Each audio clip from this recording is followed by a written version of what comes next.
Gentleman is recognized for 2 minutes. Without objection, so ordered. And I thank the gentleman for yielding. I rise today in opposition to this rule as well as the bill because of the lack of need for this and the disgrace that this has brought upon us.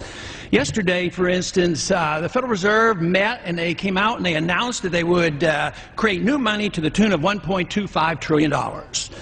The dollar promptly went down 3%, and today it went down another 1.5%.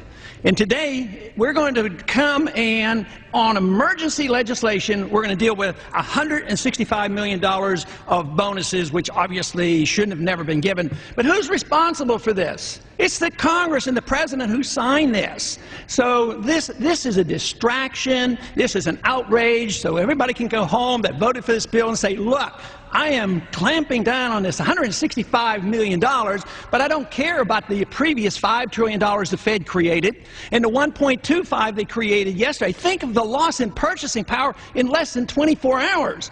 And we think that we can solve this problem. We first appropriate unconstitutionally $350 billion. We give it to the Treasury. We have no strings attached.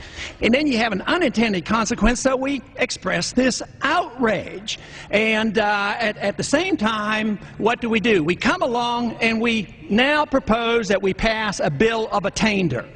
So we do things unconstitutional. They have an unintended consequence. So what is our solution?